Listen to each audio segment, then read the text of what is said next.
That song is actually as old as that Alice Chalmers that sold on the sale, 1965. Joy is like the rain.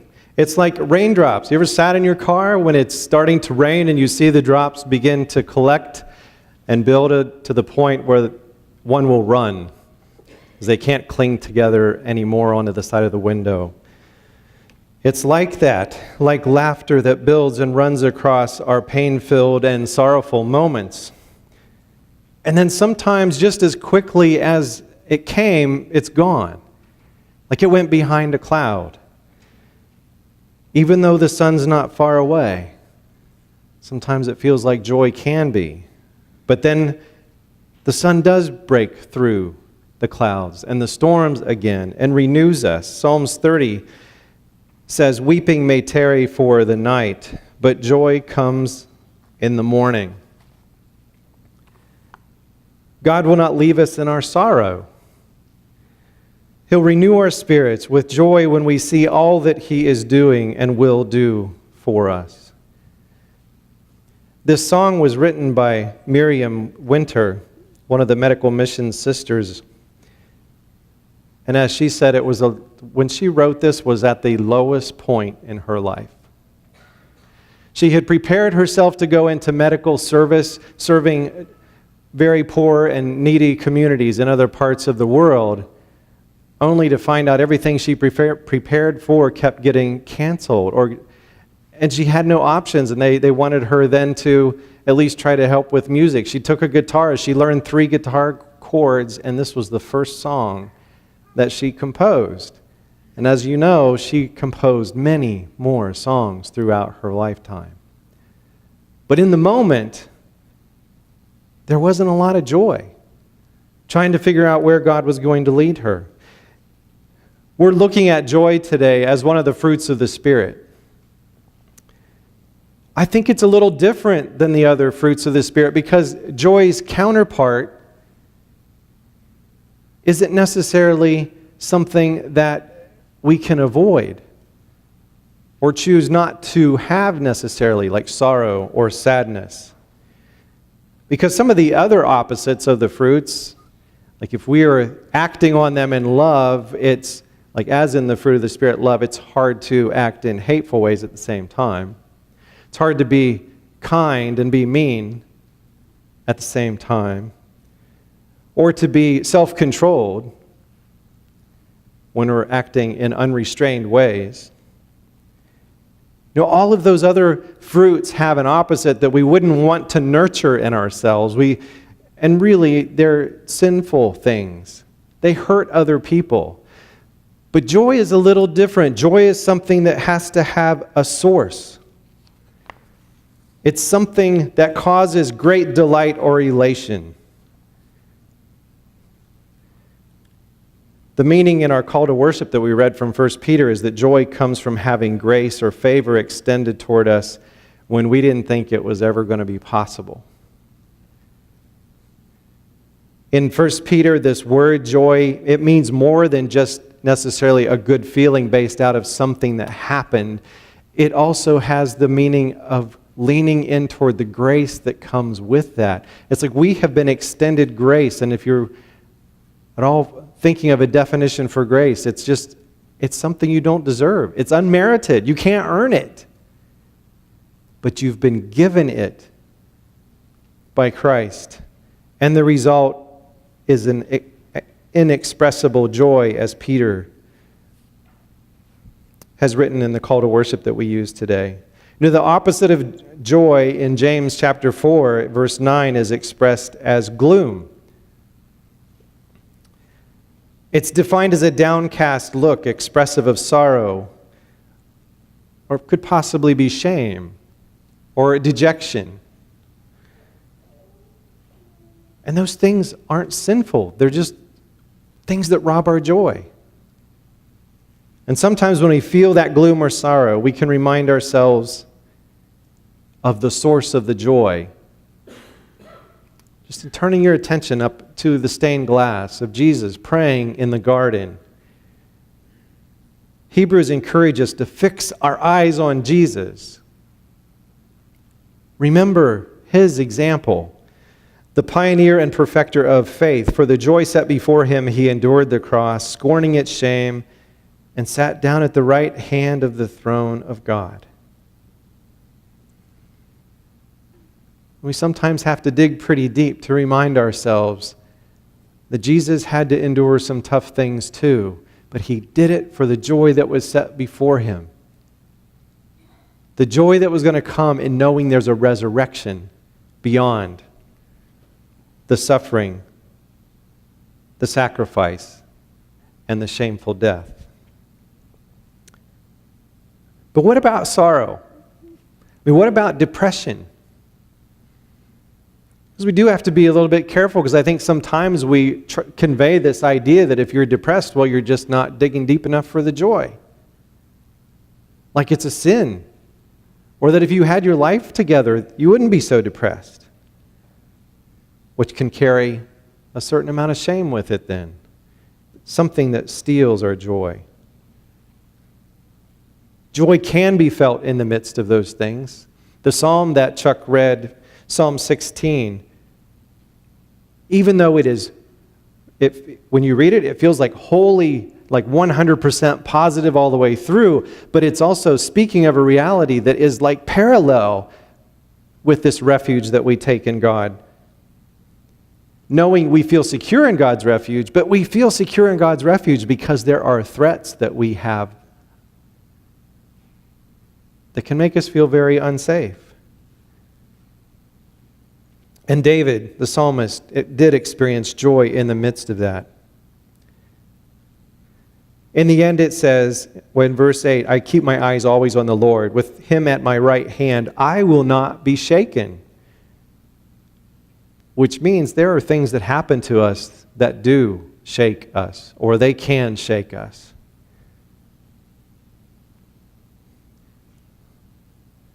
It was just a few weeks after we left our pastorate at North Church in Freeman, South Dakota, that the community was celebrating Schmeckfest.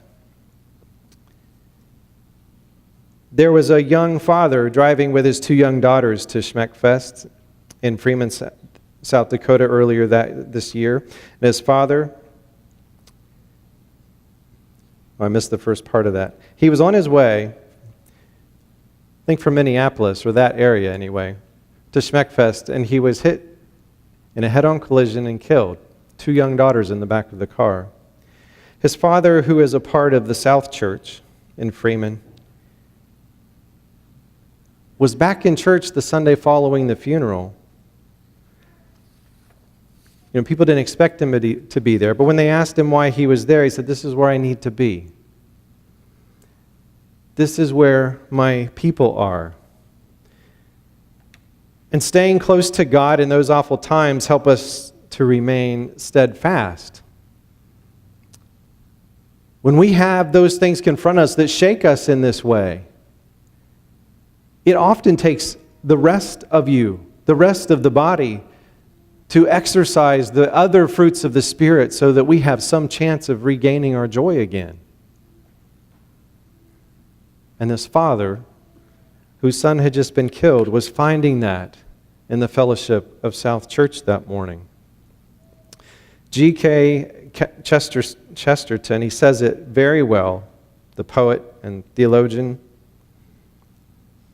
We are all in the same boat in a stormy sea. And we owe each other a terrible loyalty. We need to hang on to each other. We're in this together.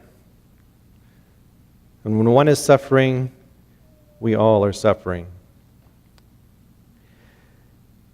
In Psalm 16, it declares that God will not abandon us in death, but will even in death, as in life, lead us into joy. Because it's about God's presence. Lead us into God's presence with eternal pleasures at God's right hand, as it says. And reading back now into 1 Peter, what we read together in the call to worship, it says that we are born into a living hope through Jesus' resurrection and into an inheritance that will never perish, spoil, or fade. So many things in this life that we work for and try to hang on to perish and spoil and fade. But this birth is not going to do that. This is God's promise to us, with the first fruits of it being the resurrection of Christ, that you and I, as followers of Christ, will also experience that resurrection. It's with these promises that we can have some hope of possessing joy in the face of devastating loss and deep grief. If you follow through on the bulletin, you see that the response song today is Joy to the World. It's one that we often wait for Christmas to celebrate when Jesus came. When Jesus came and was born as a baby. But when we were talking about this as a worship team, Kent pointed out, because he had thought about this song too, that it's not actually even in the Christmas section in our hymnal, but we still tend to, for some reason, hold it out there for Christmas. But I think it's a very fitting hymn when it comes to thinking about joy and world communion. Think of the lyrics, the very first words of that song, joy to the world, the Lord is come. Last Sunday I preached about how Jesus challenged the disciples not to be kings and lords like the Gentiles. And it's really hard to have a concept in our culture of what Lord really means, because a Lord had absolute authority over you. Whatever the Lord said, you did. And if you didn't, you were in trouble. And more than likely, the Lord is going to give you the place where you're going to work and where you're going to live. They have a responsibility to look out for you, but it doesn't mean they will, because as Jesus' point was, they often use their power to manipulate the people that are under them in a way so that they get more power, so that they get more wealth. But we sing joy to the world, the Lord is come, because Jesus is not a Lord like that. Jesus is a Lord that, yes, would have absolute authority over us, but genuinely looks out for our best interests. Not only provides, but protects, and also leads. So let the earth receive her King. Even though Jesus is talked about in these names as, like in Timothy, as sovereign, which means there is no threat against this government when this king is on the throne. It's ultimate power. Nobody could surmount an attack. And this is a king that leads with vision and provision, and a Lord who looks out for our best, sees us as an individual and not just one small part of the kingdom. But we still have to let Jesus come in. The whole world today on World Communion Sunday is a celebration of all of those who have done that. But still, it's up to every individual that has to decide, am I going to let this King, this Lord, come in to my life and be ruler over me, to lead me? When we often will talk about joy, we think about the joy that we experience. And Jesus has a reference in Luke chapter 15 to joy in heaven that I think is really interesting and also shows what kind of a Lord Jesus is. In chapter 15, the tax collectors and sinners were gathered around Jesus, and the religious people, the Pharisees and the teachers of the law, said, "This man is not credible. He eats with sinners. He eats with those that are unworthy. He shouldn't even be around them, let alone sitting down and eating with them." And I want to point out the parable of the lost coin. So he tells these leaders, suppose a woman has 10 silver coins, and these were worth each one about a day's wage. There's a fair amount of money in each one of these coins. She loses one of them, What does she do? Well, doesn't she light a lamp? Doesn't she sweep the house? Doesn't she start to look in all the crevices, the cracks in the corners, and carefully search until she finds it? Have you ever lost your iPhone? And you wonder if it slipped out of your pocket? I mean, is it down in the couch and there's a lazy boy, or is it down in between, that black hole that's between your bucket seat and the center console that swallows everything? Did it go down there? Did you have to ever go onto iCloud and activate the, find my iPhone thing, whatever it's called? I've had to do that a couple different times, and it worked both times. It told me basically at least what location it was in. Once we were living here in Newton, still had the apartment in Wichita, and that's where it was. It was still in Wichita. Couldn't find it anywhere here. Well, that's why. But how do you feel when you finally come across your phone? I mean, that's like getting a part of your life back these days. But she searches carefully until she finds it, and then when she finds it, she calls all her friends and her neighbors to say, "Rejoice with me, I have found my lost coin." And Jesus says, "In the same way, I tell you, there is rejoicing in the presence of the angels of God over one sinner who repents." There's joy in heaven. It's not just our joy. There's also a joy in heaven that happens. And if you struggle with that question about whether you should let this Lord and this King be a part of your life and rule over you, did you know He's been looking for you your whole life? He's been looking everywhere. And it says that when God finally finds you, there is a celebration that happens. For heaven and nature sing, another phrase in this beautiful hymn. Just think of all the different ways in which we see God expressed in nature. The beauty of these last 3 days and the fall colors beginning to turn. The beautiful night skies. I've seen some sunsets in this last week that have just been breathtaking.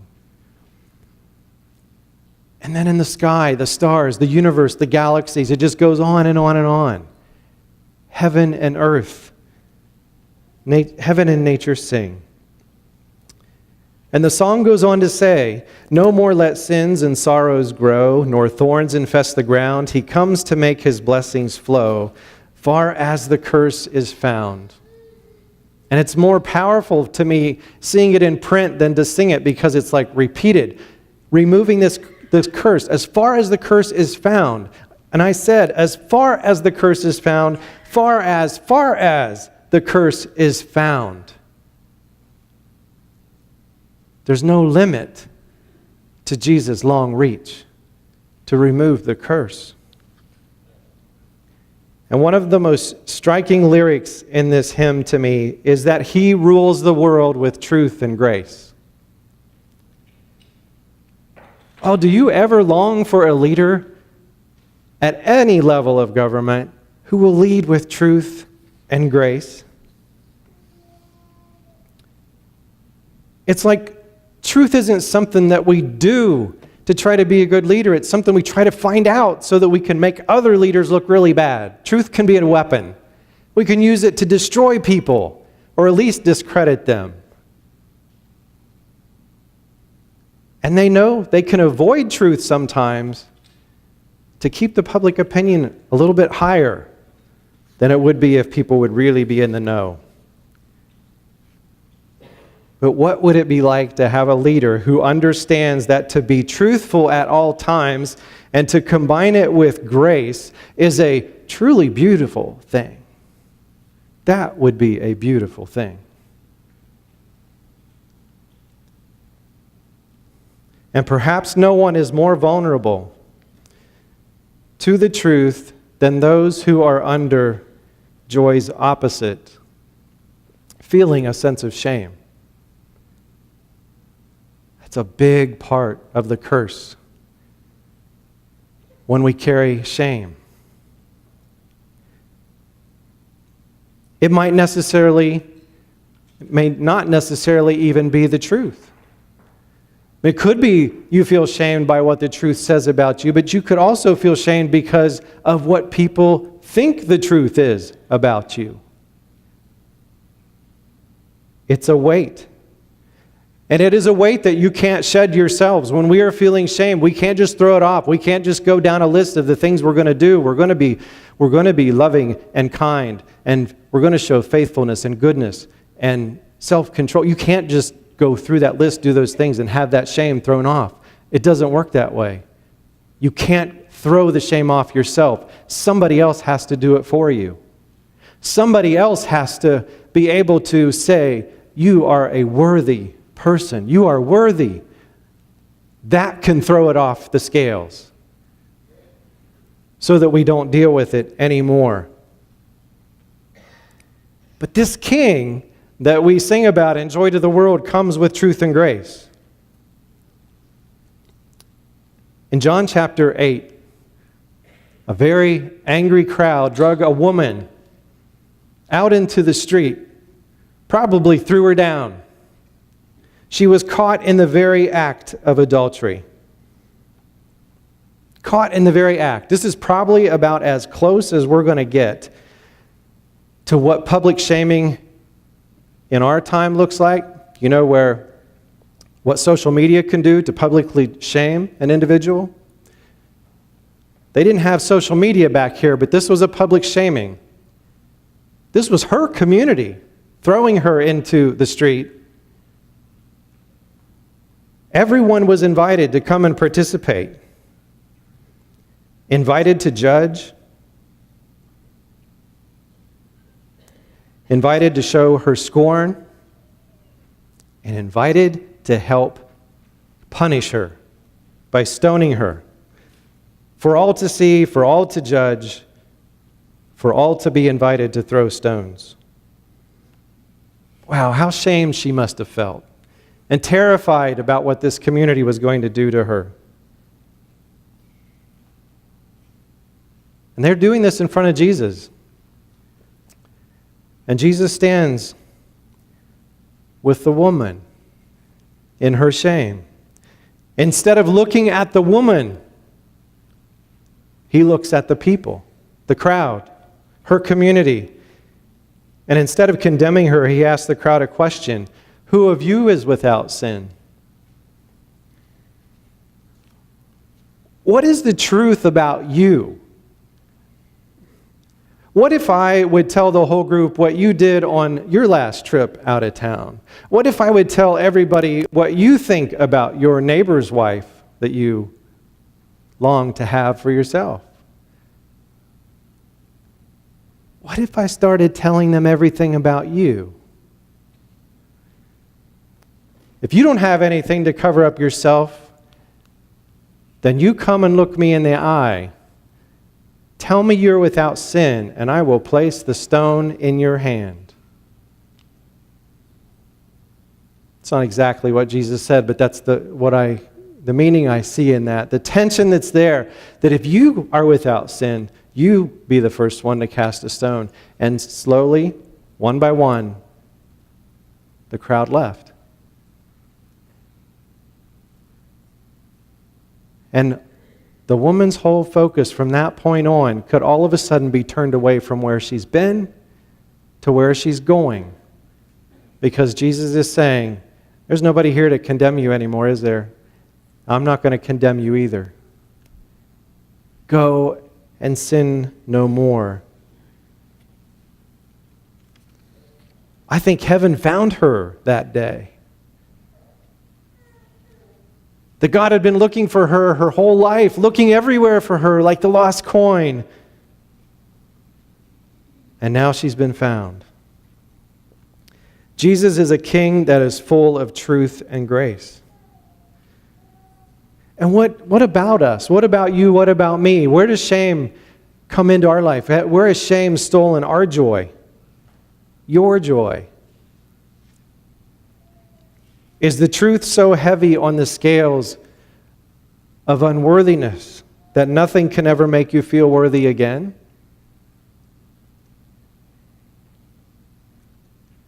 Jesus came to wipe that shame off of the scale and give you your life back.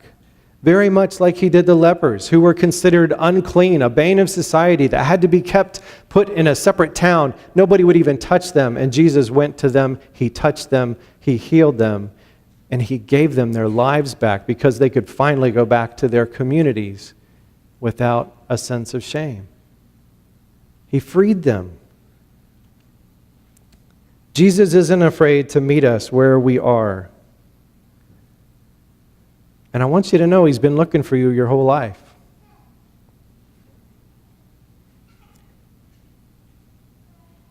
He's a king that comes with truth and grace.